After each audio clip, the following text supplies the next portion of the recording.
Hi guys, எல்லோருக்கும் வணக்கம். எப்பவுமே சந்தோஷமாக இருக்க வாழ்க்கையில் தொடர்ந்து முயற்சி செஞ்சுக்கிட்டே இருங்க. நன்றி. இன்னைக்கு நம்ம பார்க்க போகிற ஒரு பதிவு என்ன அப்படின்னா, இந்த தாந்திரிக் சக்திகளை நாம் எப்படி அடைவது. உதாரணம், இந்த சூட்சமமான சக்தியை எப்படி அடையலாம். கிளியர் வாயன்ஸ் அப்படின்னு சொல்லலாம். இந்த மாதிரி நிறைய இஎஸ்பி அப்படின்னு சொல்லலாம்.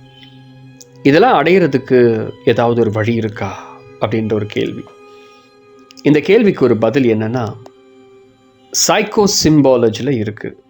நம்முடைய வலது மூளையில் இந்த ஒரு குறியீடை நாம் பதிவு பண்ணிட்டோம் அப்படின்னா, நமக்கு அந்த தாந்திரிக சக்தி, நமக்குள்ள அந்த சூட்சம சக்திகளை உணர்றதுக்கான வழி நமக்கு தெரிஞ்சிடும், புரிஞ்சிடும், வந்துடும். அதுதான் அது எப்படி அப்படின்ற ஒரு பதிவை தான் இன்றைக்கி நம்ம பார்க்க போகிறோம். இந்த தாந்திரிக் அப்படின்னா இது ஒரு நம்முடைய மூளையில் ஏற்படக்கூடியது ஒரு ஆற்றல் தான் இது. இதை நாம் தொடர்ந்து செய்ய செய்ய அந்த சக்தியை நம்ம உணரலாம். ஒரு முறை ஒரு யூதர் என்ன செய்தார் அப்படின்னா, அவர் பேர் என்னன்னா முசா. அவர் பேர் முசாரே அப்படின்னு அவரை சொல்லுவாங்க. இந்த முசாரே அப்படின்ற ஒரு நபர் என்ன பண்ணுறாரு அப்படின்னா, முக்கியமாக அதிகமான தாந்திரிக் பர்சன்ஸ் அவங்க தான் ரொம்ப இன்றைக்கி ஆல் ஓவர் த வேர்ல்டில், உலகத்தில் சொல்லும் போது அவங்க தான். ஏன்னா அதிகமான நிறைய விஷயங்களை சீக்ரெட்டாக பண்ணுறவங்க. நிறைய பேருக்கு தெரியாது அவங்கள பற்றி சில விஷயங்கள். ஸோ ரொம்ப சீக்ரெட்டாக பண்ணுவாங்க, அதை யார்கிட்டையும் ஷேர் பண்ண மாட்டாங்க. அந்த நபர் என்ன பண்ணுறாரு அப்படின்னா, இந்த குறியீடை தொடர்ந்து பார்த்துட்டே இருக்கிறாரு. ஆனால் அவர் என்ன பண்ணுவார்னா, அவர் ஒரு பிஸ்னஸ் மேன். அவர் போய் தன்னுடைய ஒர்க்கை பார்ப்பார். ஒர்க்கை பார்த்துட்டு எப்போவுமே மேக்ஸிமம் இவங்க தனியாக தான் இருப்பாங்க. அவர் மட்டும் தனியாக இருப்பார். அவருக்கு லோன்லினஸ், அவருக்கு தனிமை அவருக்கு ரொம்ப பிடிக்கும். அதனால் அவர் தனிமையாக இருந்துகிட்டே இருப்பார்.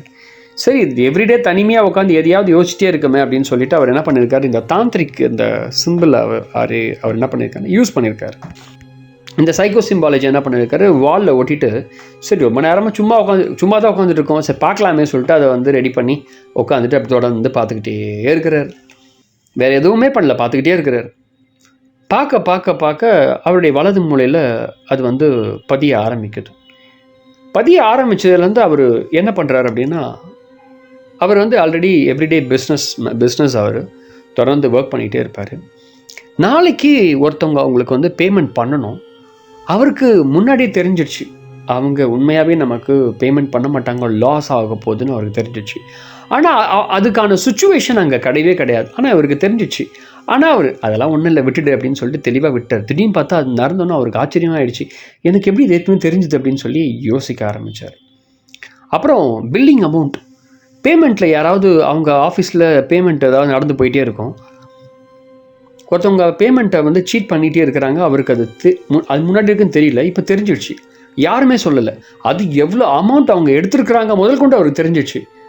ஆனால் அவர் ஆச்சரியமாயிட்டார், எனக்கு எப்படி தெரிஞ்சதுன்னு சொல்லிட்டு அவர் சும்மா கேட்கும்போது தான் அந்த பதில் அவருக்கு ஆச்சரியமாக இருந்தது. நிஜம்தான் அப்படின்னு சொல்லி. அது மட்டும் இல்லாமல் தொடர்ந்து நாளைக்கு என்ன நடக்கணும் அப்படின்னு சொல்கிறப்போ நிகழணும் அப்படின்ற ஒரு விஷயம் அவருக்கு இன்றைக்கே தெரிய ஆரம்பிச்சிடுச்சு. அது மட்டும் இல்லாமல் யாராவது ஒருத்தவங்க வராங்க அப்படின்னா அவங்கள பார்த்த உடனே அவர் வந்து எடை போட்டுடுறார் டக்குன்னு. இது எப்படி பணக்காரனுக்கு தானாக வந்தது அப்படின்னு அவர் வந்து அவரை பார்த்தவங்க நிறைய பேர் கேட்குறாங்க. நீங்கள் கோடீஸ்வரன், அதனால் உங்களுக்கு இந்த அறிவு இல்லைன்னா உங்களுக்கு எப்படி இவ்வளோ பணம் சம்பாதிப்பீங்க? அவர் சொல்கிறாரு, கிடையாது, எனக்கு இந்த மாதிரி திறமைகள்லாம் எனக்கு ஒருபோதும் கிடையவே கிடையாது. ஆனால் இதெல்லாம் எப்படி வந்ததுன்னு எனக்கு தெரியாது அப்படின்னு சொல்லிட்டு வந்துடுறாரு.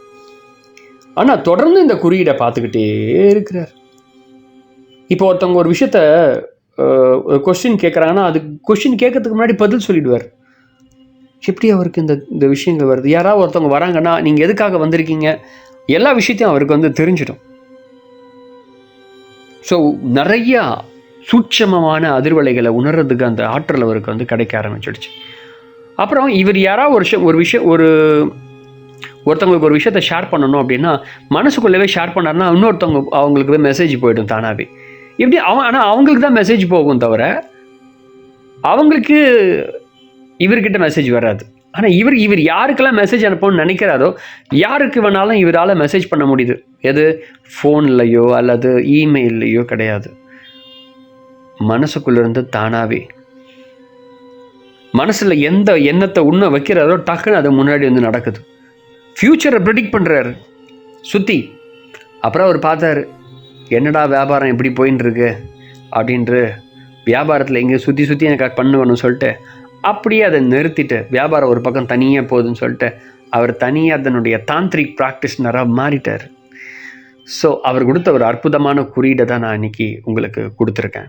நீங்கள் பார்க்கலாம் இந்த குறியீடை. இந்த குறியீடை தான் அவர் செய்தார். ஒரு பர்ஃபெக்டான ஒரு தாந்திரிக் ப்ராக்டிஸ்னர். ஸோ இன்றைக்கி ஆல் ஓவர் த வேர்ல்டில் நிறைய ப்ராக்டிஸ்னர் இருக்கிறாங்க. நிறைய பேர் கஷ்டப்பட்டு ட்ரை பண்ணிகிட்ருக்காங்க, அது வரல. நான் உங்களுக்கு சொல்கிறேன், இன்றைக்கி நிறைய இந்த தாந்திரிக் ரீதியாக நிறைய அந்த உபாசனைகள் அது இது நிறைய பண்ணிகிட்ருப்பீங்க. எக்கச்சக்கமாக இதை பெறணும் அதை பெறணும் நிறைய பெறதுக்கு நிறையா பண்ணுவீங்க. அதெல்லாம் பெறீங்க ஒரு பக்கம் வச்சுக்கிட்டு, அதோடு பண்ணும்போது இதையும் சேர்த்து பண்ணுங்க போதும், அவ்வளோதான். இதை பண்ணும்போது உங்களுக்கு அற்புதமான ஒரு அந்த சூட்சம அதிர்வலையை உணர்றதுக்கான அறிவு பிறக்க ஆரம்பிக்கும். சரி இது உண்மையா பொய்யா அப்படின்னு சொல்லி நான் இப்போ எப்பவுமே நான் ஒரு விஷயத்த போகிறேன்னா நான் ட்ரை பண்ணி பார்ப்பேன். உண்மையாகவே ட்ரை பண்ணி பார்த்துட்டு தான் நான் அதை எக்ஸ்போஸ் பண்ணுவேன். ஸோ நான் என்ன பண்ணேன்னா, இது நான் பண்ணுறதுக்கு ஒரு 4 மாதம் மேலே ஆச்சு. 4 மாதம் பண்ணிகிட்டு இருந்த தொடர்ந்து இதே வேலை தான். எப்போல்லாம் ஃப்ரீயாக இருக்கிறனோ, ஒரு மேக்ஸிமம் ஈவினிங் டைமில் கொஞ்சம் ஃப்ரீயாக இருப்பேன். அந்த டைமில் என்ன ஆச்சு, வெளில ஆஃபீஸில் ஒட்டிட்டு ஒர்க் பண்ணுற டைமில் அப்படியே வச்சுட்டு பார்த்துக்கிட்டே இருப்பேன் கொஞ்ச நேரம். அந்த வெளியே கொஞ்சம் லெஷர் டைம் அந்த டைமில் பார்த்துக்கிட்டே இருப்பேன் டெய்லி. அதுக்கப்புறம் நைட்டு தூங்குறதுக்கு முன்னாடி கொஞ்ச நேரம் பார்க்க ஆரம்பித்தேன். அதுக்கப்புறம் நைட்டு தொடர்ந்து பார்த்துக்கிட்டே இருந்தேன். எதுக்கு பார்க்குறேன், எனக்கு இதுவாகுது அதுவாகுது அதெல்லாம் இல்லை, பார்த்துக்கிட்டே இருந்தேன். நாள் பட போக போக போக போக எனக்கு ஃபஸ்ட் எக்ஸ்பீரியன்ஸ் எனக்குள்ளே ஒரு விஷயம் க்ரியேட் ஆச்சு. என்ன அப்படின்னா, ஒரு நாள் என்ன ஆச்சு, ஒரு ஸ்ட்ரீட்டில் போயிட்டுருந்தேன், எதாச்சியாக போயிட்டுருந்தேன். அந்த இடத்துல ஒரு மாடு என்ன பண்ணுது அப்படின்னா, அது நின்றுக்கிட்டு ஏதோ ஒரு விஷயத்த ஷேர் பண்ணுது. எனக்கு அது மாடு என்ன பேச போகுது, அது மட்டும் அது நிற்க போகுது, நம்ம மாட்டை போயிட்டு தான் போகிறோம். அதே மாதிரி தான் நானும் போயிட்டுருந்தேன். ஆனால் சடனாக என்னாச்சு, நம்ம திடீர்னு மாடு பக்கத்தில் போனால் நம்ம சும்மா தொடுவோம், அது காம்பை பிடிப்போம், அது மாதிரிலாம் பண்ணுவோம். அது மாதிரி நானும் போகும்போது சும்மா லைட்டாக தொட்டுக்கிட்டே போனேன். அது உடனே எனக்கு ஒரு பயம் கிரியேட் ஆகி டக்குன்னு நின்ட்டேன். எதுக்கு அப்படின்னு சொல்லிட்டு என் கூட ஒருத்தர் வந்தார். என்னடா பண்ணுற அப்படின்னாரு. சரி நேராக கிட்டே போனேன், மாட்டுக்கிட்ட போனேன். அது கொம்பை பிடிச்சோன்னே அப்படியே அது என்னை இழுக்க ஆரம்பிச்சிருச்சு. நானும் என்ன பண்ணேன், அது கூடவே போனேன். அப்புறமா என்னாச்சு, ஒரு பெரிய காவா ஒரு இடத்துல அங்கே ஒரு மாடு விழுந்துருக்கு. அது கத்திட்டு இருக்கு. அங்கே யாருமே இல்லை அந்த பக்கம். மாடே இவ்வளோ பெரிய மாடு விழுந்துருக்கு. அதுக்கு பிறகு இந்த மாடு என்கிட்ட ஒரு இன்ஃபர்மேஷனை பாஸ் பண்ணுறதா அப்படின்னு ஒரு ஆச்சரியமாக அந்த மாடு என்னை கூட்டின்னு வந்துச்சு அந்த இடத்துக்கு. என் கூட இருக்கும் பையன் மிரண்டான், எனக்கும் தெரியல, நான் மிரண்டு போயிட்டேன் உண்மையாகவே. அதுக்கு பிறகு அங்கேருந்து பக்கத்தில் ஆளுங்களுக்கெல்லாம் இன்ஃபார்ம் பண்ணி அவங்க இந்த தீயணைப்பு துறைக்கு ஃபோன் போட்டு அவங்க அதுக்கப்புறம் அந்த மாடை பிடிச்சி கட்டி அப்புறமா மேலே ஏற்றி தண்ணி ஊற்றி க்ளீன் பண்ணி மாட்டுக்காரங்க சொந்தக்காரங்க அப்புறம் யோ நயா மாடெல்லாம் இப்படி விட்டு போய்க்கிறேன் அப்படின்னு சொல்லி அப்புறம் அவங்க இது பண்ணி அமுச்சு விட்டாங்க. எனக்கு எக்ஸ்பீரியன்ஸ், ரொம்ப பெரிய எக்ஸ்பீரியன்ஸ். இதான் ஃபஸ்ட் எக்ஸ்பீரியன்ஸ். அந்த குறியீடை பார்த்த பிறகு நான் உண்மையாகவே பயந்துட்டேன். எப்படி அந்த ஒரு அனிமல் என்கிட்ட பேசுகிறது எப்படினாலும் எப்படி அது உணர முடியாது, எப்படி எனக்கு கூப்பிட்டு போச்சு. எனக்கு 2-3 நாள் தூங்கவே இல்லை. ஊரில் இருக்க எல்லாருக்கும் சொல்லிட்டேன் அந்த எக்ஸ்பீரியன்ஸை. இன்னொருத்தர் சொல்கிறாரு, தம்பி நந்தி பகவான் உன்னை கூப்பிட்டு போனார் அப்படின்னாரு. ஆமாம், நந்தி தான், சிவபெருமான் தான் அனுப்புனார் அப்படின்னு சொல்லி. சரி ஏதோ ஒன்று எக்ஸ்பீரியன்ஸ். அதுக்கப்புறம் மறுபடியும் எனக்கு ஒரு இன்ட்ரெஸ்ட் என்ன பண்ணேன், தொடர்ந்து பார்க்க ஆரம்பித்தேன். தொடர்ந்து எவ்ரிடே 4 months ஆயிடுச்சு. இது எத்தனை நாளில் ப்ராக்டிஸ்னால் ஒரு 2.5 மாதத்தில் நடந்த அனுபவம் இது. அந்த இன்ட்ரெஸ்ட் இன்னும் மறுபடியும் தொடர்ந்து பண்ண ஆரம்பிச்சிட்டேன். அதுக்கப்புறம் நிறைய ஒருத்தவங்களுடைய பிஹேவியர் அவங்கள பார்த்த பிறகு நிறைய விஷயங்கள் புரிய வந்தது. ஈஸியாக ஒருத்தவங்களை புரிஞ்சுக்கிறதுக்கான பக்குவம் வந்தது. நிறைய இப்போ என்னோடய ரிலேஷன்ஸில் நிறைய பேர் இருக்காங்க. அவங்க என்ன பிஹேவ் பண்ணுறாங்க, என்ன பேசுகிறாங்க, மனசுக்குள்ளே என்ன வச்சுக்கிட்டு பேசுகிறாங்க, எனக்கு அதெல்லாம் தெரியாது ஆரம்பத்தில். ஸோ நாள் பட எனக்கு இதெல்லாம் தெரிய வர ஆரம்பிச்சிச்சு. நிறைய விஷயங்கள், கிளியர்வாயன்ஸ், நிறைய விஷயங்கள் வர ஆரம்பிச்சது. ஸோ எல்லா விஷயத்தையும் என்னால் பதிவாலாம் கொடுக்க முடியாது. ஸோ எனக்கு ஏற்பட்டது, என்னுடைய அனுபவத்தை நான் சொல்கிறேன், அவ்வளோதான். அதனால் என் அனுபவத்தில் அது ஏற்பட்டதுனால உங்களுக்கும் எனக்கே ஏற்பட்டது. ஆனால் இந்த வீடியோ பதிவு பார்க்குற உங்களுக்கு என்னை விட அதிகமான அனுபவங்கள் உங்கள் வாழ்க்கையில் கண்டிப்பாக ஏற்படும். முக்கியமாக இந்த ப்ராக்டிஸை பண்ணுறவங்களுக்கு அபவ் 18 ஒரு 20 வயசுக்கு மேலே இருந்தால் நல்லது. 20 வயசு கீழே இருக்கவங்க இந்த தாந்திரிக் ப்ராக்டிஸ் சைக்கோ சிம்பாலஜியை பார்க்காதீங்க, யூஸ் பண்ணாதீங்க. இது என்னுடைய ஹம்பிள் ரிக்வெஸ்ட். ஏன்னா இதை நான் இதை பற்றி புத்தகத்தில் தெரிஞ்சுக்கிட்டேன். சில விஷயங்களில் அவங்க அதில் ஒரு காஷன் கொடுத்துருக்காங்க, ஏஜ் பேட்டர்ன் கொடுத்துருக்காங்க. இந்த வயசுக்கு மேலே தான் இதை செய்யணும் தாந்திரிக் ப்ராக்டிஸ். ஸோ இந்த வயசுக்கு மேலே எத்தனை வயசு வேணாலும் நீங்கள் பண்ணலாம். நிறைய விஷயங்களை நீங்கள் பார்க்கலாம், அனுபவிக்கலாம். நிறைய விஷயங்கள் உங்களுக்கு உணர வரும். இது என்னமோ எனக்கு மட்டும்தான் பெரிய இது மாதிரிலாம் கிடையாது, உங்களுக்கும் வரும். 100% வந்தே தீரும். அற்புதம். நீங்களாக ப்ராக்டிஸ் பண்ணுங்கள். எவ்ரிடே ப்ராக்டிஸ் தொடர்ந்து ஒரு 2 மாதம் பண்ணுங்கள். என்னுடைய எக்ஸ்பீரியன்ஸை சொல்கிறேன். 2 மாதத்தில் உங்களுக்கு எக்ஸ்பீரியன்ஸ் வர ஆரம்பிக்கும். அந்த அனுபவம் வந்த பிறகு மறுபடியும் தொடர ஆரம்பிங்க. நிறைய சூட்சுமமான சக்திகளை நீங்கள் உணரலாம். உணர்ந்த பிறகு எல்லாருக்கும் போய் ஷேர் பண்ணுறது முட்டாள்தனமான ஒரு விஷயம். அதனால் வாயை மட்டும் மூடிக்கிட்டு அமைதியாக இருங்க போதும். ஏன்னா நம்ம சில விஷயங்களை உணர்வோம், ஸ்பிரிச்சுவலாக சில விஷயங்களை நம்ம உணரும் போது அடுத்தவங்ககிட்ட சொல்லும் போது அவங்க நம்மளை முட்டாள்னு நினைப்பாங்க. அதனால் இந்த விஷயங்களை ஷேர் பண்ண வேண்டிய அவசியம் இல்லை. நீங்கள் சொந்தமாக அனுபவிங்கள். அனுபவித்தால் மட்டும் போதும். அதில் இருக்கக்கூடிய உண்மை உங்களுக்கு புரிய வரும். உபாசனைகள், மந்திரம், தந்திரங்களை பயன்படுத்துகிறவங்க, தாந்திரிக் ப்ராக்டிஸ் ரிலேட்டடாக நிறைய விஷயங்கள், காலி உபாசனா, அது இது நிறைய இருக்குது. எக்கச்சக்கமான லிஸ்ட்டு.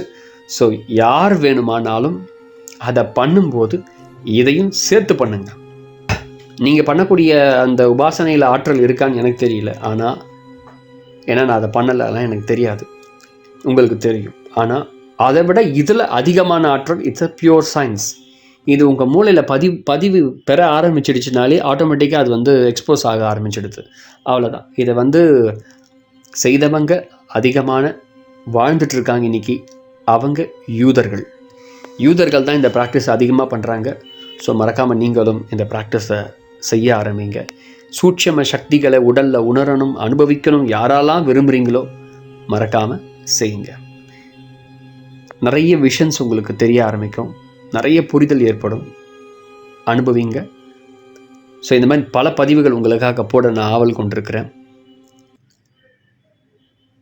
இனிமேட்டு வீடியோ உங்களுக்காக வரணும் யாராவது விருப்பப்பட்டீங்க அப்படின்னா கமெண்ட்டில் சொல்லுங்கள்.